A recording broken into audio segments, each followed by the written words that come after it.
Hey everyone, in this episode we're going to talk about the new film Axel. We're going to share our thoughts on the new adventure flick. We're going to talk about the premise, the characters, all that and more on episode 69 of the Reel-ists Podcast.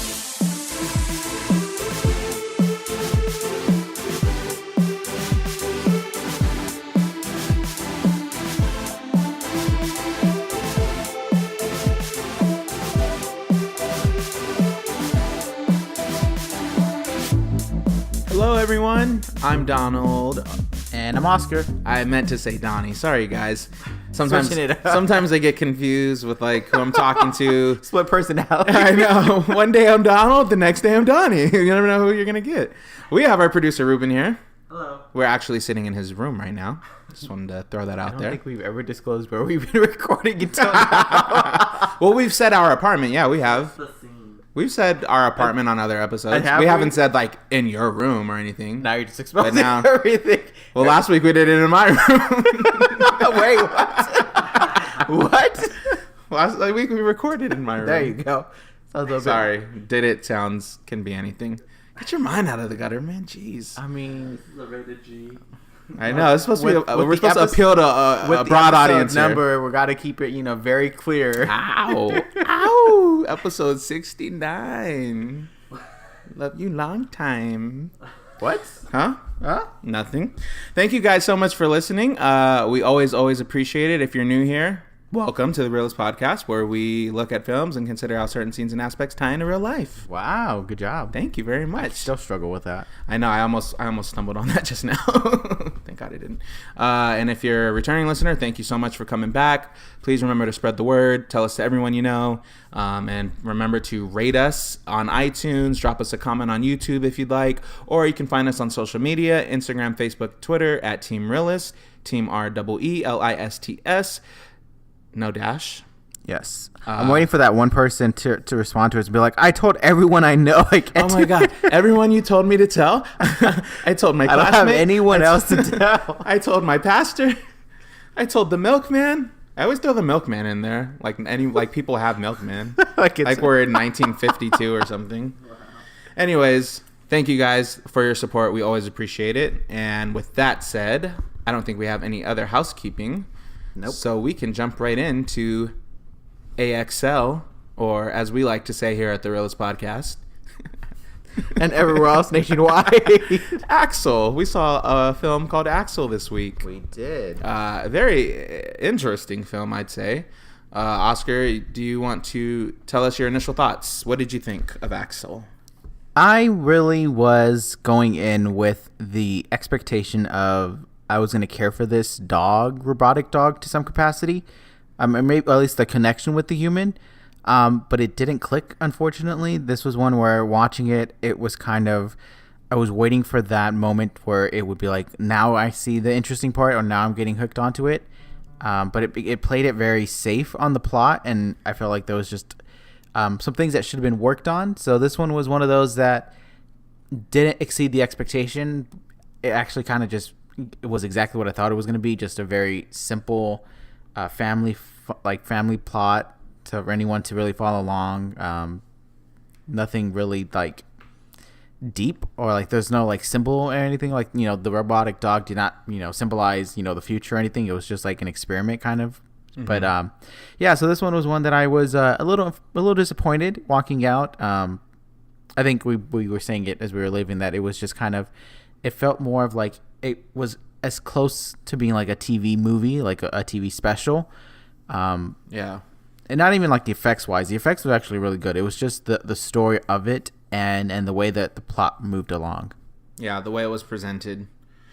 But AXL is a top secret robotic dog that has advanced artificial intelligence created by the military.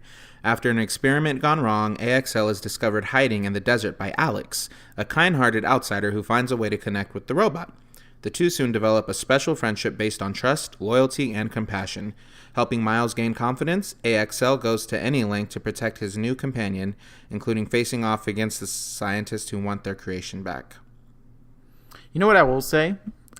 Just before you go to your quick thoughts, maybe I'll wait. I'll wait. You said what? No, I was going to say, if I wanted to mention a scene that just came to mind as you were reading that plot. synopsis, but I'll wait for your quick thoughts. Okay. Oh, 33% on Rotten Tomatoes. Ooh, exposed. That's pretty. I mean, hey, it's public information. I'm just throwing it out there. I agree. I think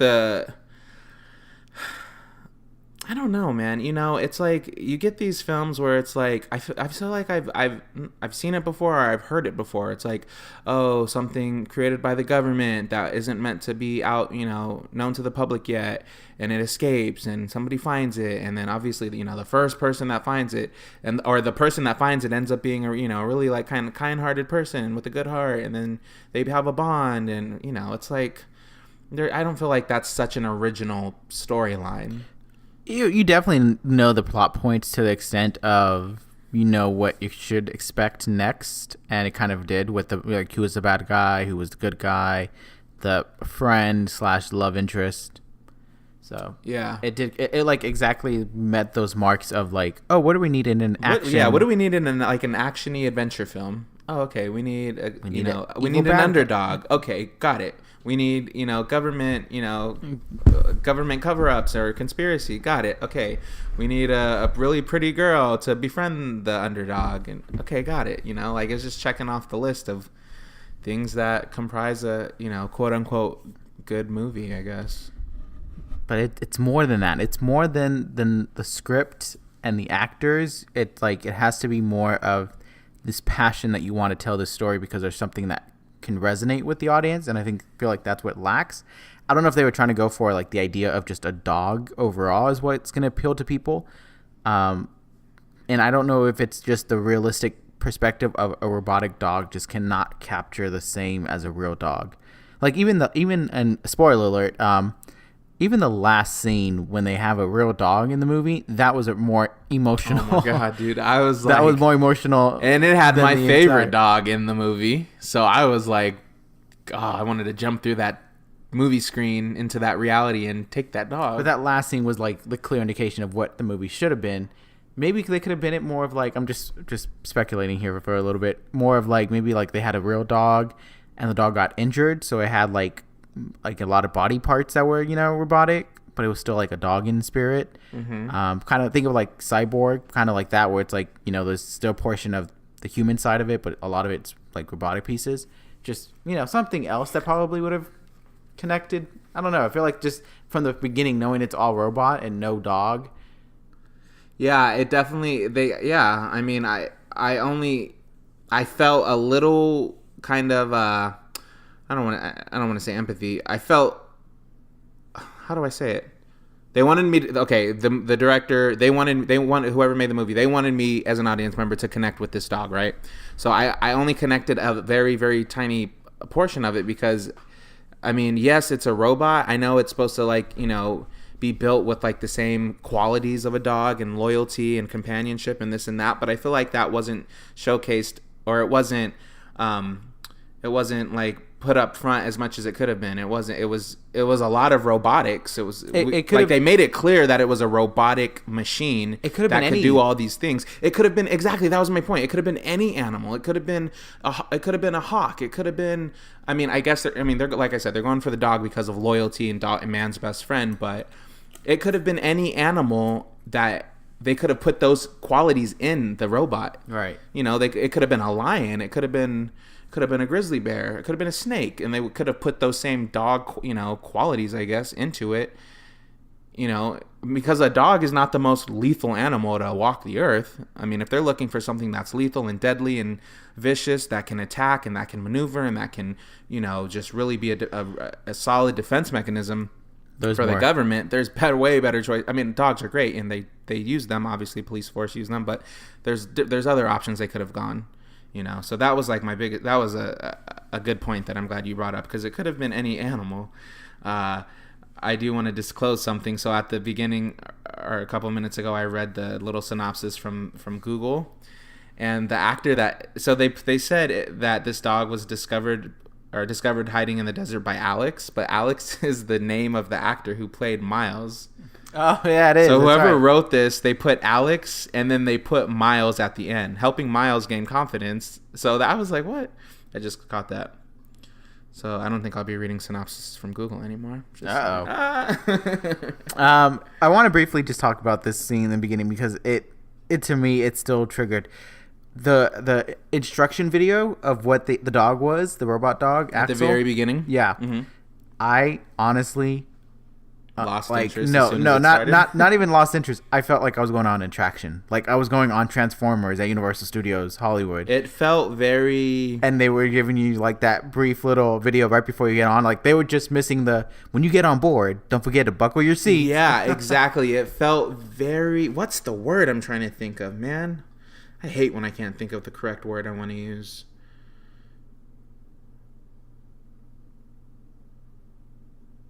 I'm sorry for the pause, guys. I was really thinking of the word, but it felt very like they're trying to get you pumped up and excited for like this ride, and it's not a ride, it's a movie, but it felt very kind of like novelty is what the only thing I can think of. You might have to edit this part. It's too long of pauses here. But yeah, I didn't buy that. If that was supposed to get me into it, if that was supposed to be the draw, the hook, I don't know if that would have been the opening film, the best part to put it. I felt like that was just a bad placement. Like I don't think it was bad placement. I just think it missed its mark. Like it didn't like I see what they were going for, but it fell flat. Like I felt like I was getting on an attraction at Universal Studios or something. I felt like it should have really been placed. It felt very amateur and mediocre. I wanted to say now the words are coming to me. It felt very like amateur. The pause for everyone was worth it, guys. Hey, I want to deliver the listeners the exact words that I mean to say. But no, like I feel like we should have been like introduced to the dog and like why is this a robot dog and then find out what it was. I mean, there could have been a way. Then find out what it can do. Yeah. I would have been surprised. Well, not surprised. I would have preferred that to been more of the way it rolled out rather than this is the dog we have. We don't know where it's at. 'Cause it escaped. I think that's how it started. Yeah, it escaped. It escaped. Mm-hmm. So it was like, what? It's already showing you it's not a good like robot. Yeah. So it's one of those that I feel like was not a great first start for this film. It did backfire, and then as you pointed out a few times afterwards, there were a lot of times where we were just like, we don't know how this robot was going to react. Like it's programmed with dog-like features, but how is it going to know to be like, oh, okay, this is how this is how I should analyze things. Or, like it was all computer. I felt like yeah. I know like Miles kind of got like control of it, but I still feel like there was just a lot of. So speaking of Miles, we see the dog Axel and Miles meeting in this desert because Miles gets left behind by some douchebag guys that he's hanging out with, and they don't like him because he's such a good motocross racer or whatever. So they leave him, and he's injured. So he's in this kind of deserty type of environment by himself, and then he hears Axel making noise. He goes and investigates. Axel starts to chase him and tries to kill him. He runs away. He escapes. And then after he realizes that he lost Axel off his trail, or he sees that Axel like jumped into something and got impaled by a pole or got hurt or something, he turns right around and goes right up to him. And I'm like, honestly, realistically, that would not happen. If something is coming at you trying to kill you, you're not gonna be like, oh, it's not chasing me anymore. Oh, let me stop and turn around and go back and try to find it. Like that was just stupid. That really was. Like, come on. It was a lot of questionable decisions in this movie from like a lot of characters, not even just Miles. But yeah, that was a prime example of if you're scared, why would you go back? Again, I can understand if you thought it was a real dog, like if they gave it like a skin or they, something to, make you be like, why did that attack me? But you have no idea. Like you see this big piece of machinery, and you can tell it's machinery, yeah, but it's behaving like an animal because it's trying to chase you and attack you. You're not just gonna be like, oh, let me go investigate, let me go see what it is. Like, so I didn't like that part. I hate when films put super unrealistic things in the movie. Unless we're okay. Let me backpedal, because if we're talking like, Avengers Infinity War or something, like that's different. That's like comics or something, But like for this to be a sci-fi film, and it is classified as sci-fi / action. If I'm looking at a sci-fi film, make it in a way. Yeah, obviously there's going to be things that aren't real. That's why it's science fiction, but make it seem like it could be real. That's my biggest thing with sci-fi. I think this is one of those, but this is one where it's like, for a second we can believe it. Like we absolutely can believe they've created, a new robotic dog like machine that can, follow what like the dogs that we have in the military now do. Mm-hmm. But now we don't have to worry about losing them to, any kind of damage or explosions or gunshot wounds or anything like that, because we have them like in a robotic form. It's one that it's possible. Like I can see military developing something similar to this. Even this, like the little, I forgot the Hornets nets, what they called it. Yeah, the little kind of drone type of. Like even that, things. Like all those things were very possible. Like it was something I can realistically see happening, but I felt like it lost it when it tried to take away that part and kind of remind us it's a dog. Mm-hmm. Because this movie, as much as we want to, be like in awe, like, oh, the dog and the human bond, can never be broken. It was a little too convenient for the plot to go that way of like this machinery was gonna not fall in love, but in a sense of like realize the owner mattered more, and then it got rebooted, or like it got like some kind of like, I don't want to say destroyed, but like it had to refresh everything and had to remember everything. Yeah, and then like how Sarah had to like do some kind of drawing and yeah, which brings me to the next point. Like how did Sarah know that was going to trigger Axel's memory bank and be able to restore all his memories of Miles and her? Like she just knew. Like it was, she had the answer. That could have and the dog at that point. So we're talking about the end here. At that point, the Axel was on a manual override. Sorry. So he was being programmed, manually to override any connection or any bond he made with Miles and Sarah. So I don't understand where she just thought of the brilliant idea to come up with that. And I know it sounds like a little detail, like it's not a big part or anything. It's just like it's the details that make the film. Yeah. So for these little details to just be completely off and unrealistic, it takes me out of the film. I agree. But this film didn't have all bad things. I mean, it was interesting. It was an interesting premise, and it kind of makes you wonder, well, what's our government working on, or just any type of advancements or technologies that we don't know yet of, because they're still being worked on and experimented with, and yeah, I don't know, just like that's what I'm saying. Like this is an example where the fiction of it was very close to being believable, but the way that they went with the route of the movie, it made it unbelievable. So unless I feel like that's what I said earlier, I feel like they should have given us a reason to appreciate this robot, because it wasn't like there was a multiple loads of them ready to go, and this one just happened to be falter and benefit the human side or anything like that. This was just like test one. So now that it's destroyed, are they just going to go back and create it, make sure that no one else can like become admin of it? Right. Was this just to reinforce how two people met and fell in love and got a dog? Like what? Yeah. Like what was the point? If it destroyed, and the fact, yeah, like it didn't. I guess to just reiterate the bond between dog and man, maybe. But it's machine and man. This one was machine and man. Like it was.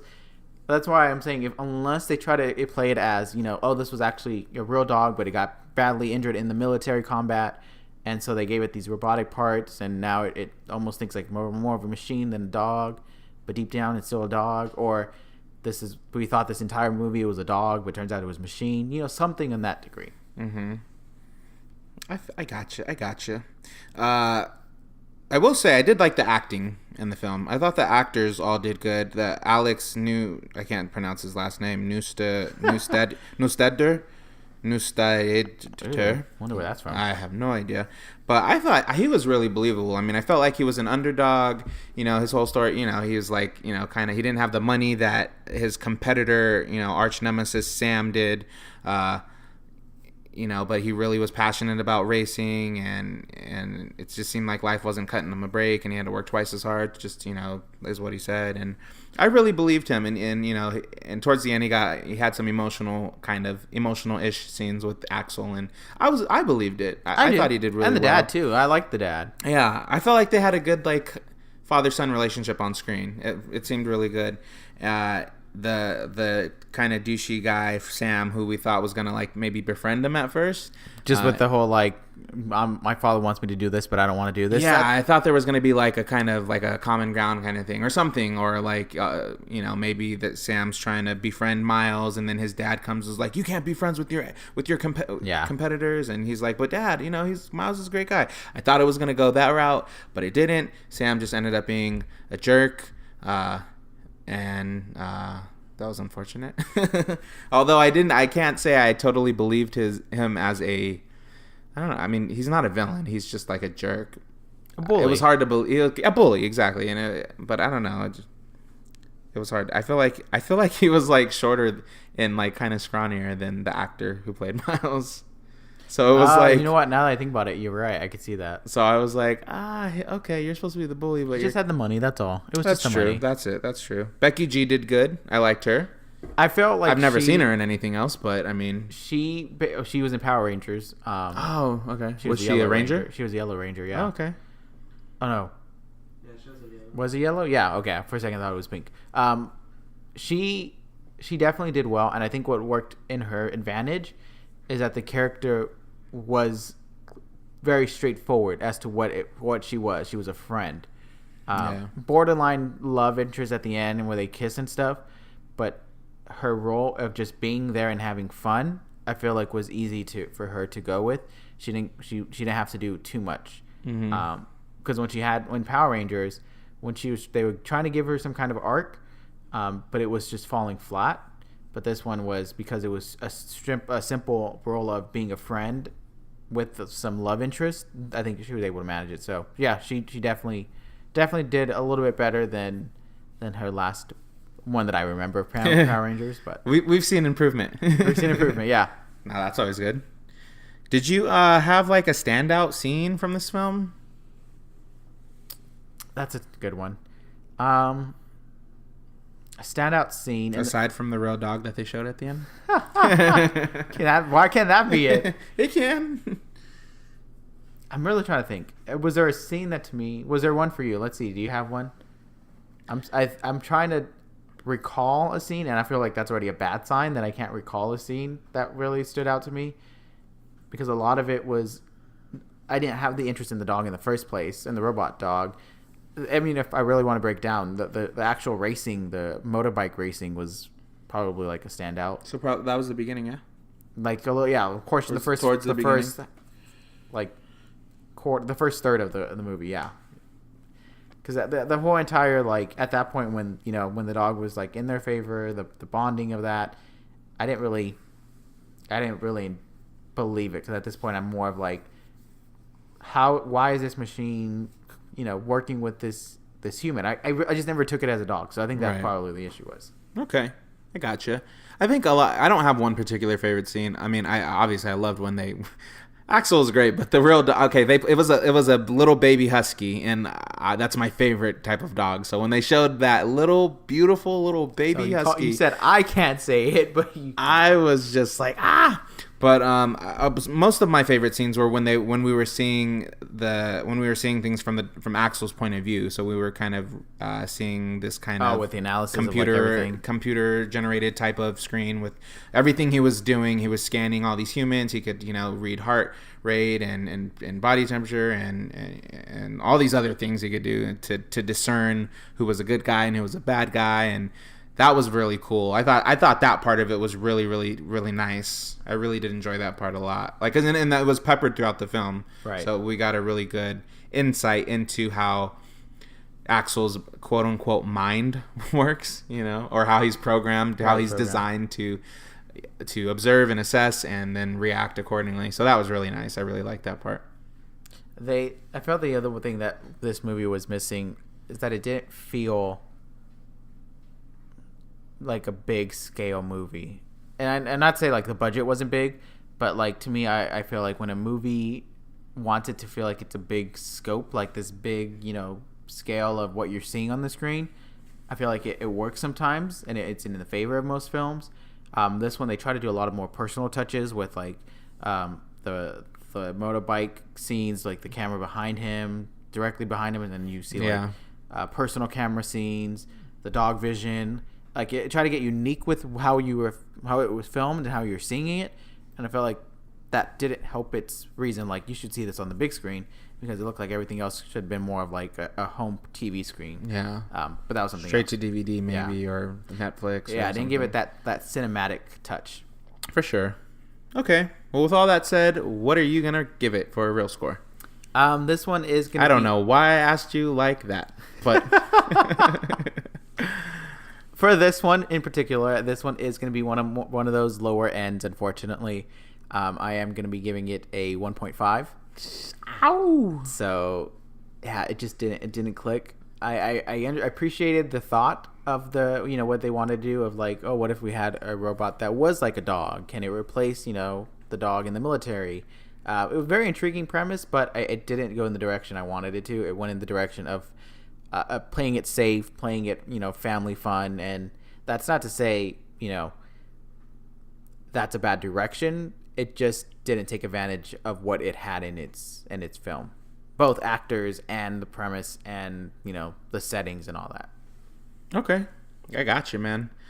I swear I'm not copying you. I swear it. I am literally giving it this same thing, a 1.5. I appreciated what it was trying to go for with the premise. I liked the I do like science fiction, and I liked some aspects of this film. Like I said, my favorite parts were seeing, the dog's point of view. I thought you were going to say the end again. The dog at the end. One more time, the dog at the end. That was worth the admission. No, I mean, this film had things that I appreciated, and it wasn't the worst film ever, but I just think it by no means is a movie you cannot watch. I feel like this was like a rough draft. Yes. And somebody should have said, okay, we need to do some reshoots, or we need to add something more. We need to make the villain more villainous, or or the threat more threatening, or something.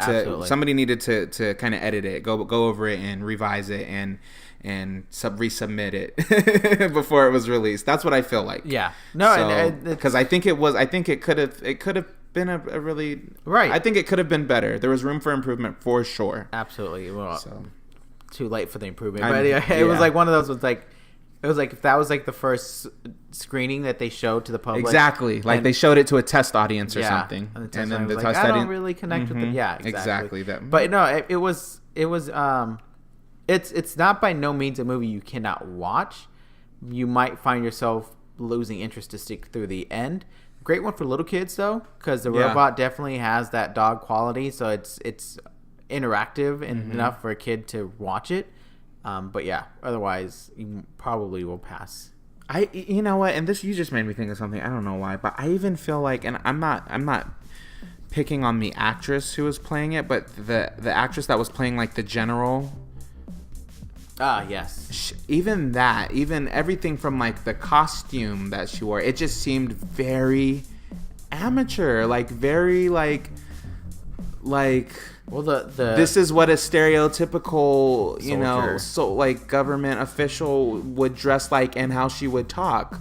It just seemed very, very mediocre. Well, I mean, the studios, I've never really heard of them before this film, so I don't know if they are amateur studios. I mean, there's a few ones that it came out, or one that's coming out that's new, but it's still intriguing.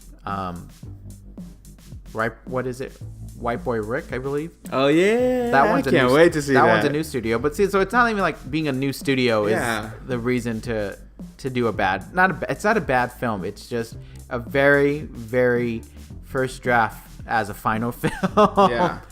Well, I just feel like the the product doesn't have to be compromised just because it's a new studio. Yeah. Like you can still have solid work, solid content, and for your even though you are a new studio or whatever, a new director, first time director or whatever, you can make magic. But those were our thoughts on Axel. We want to know what you guys think. You can let us know on any of our social media platforms or on YouTube or iTunes.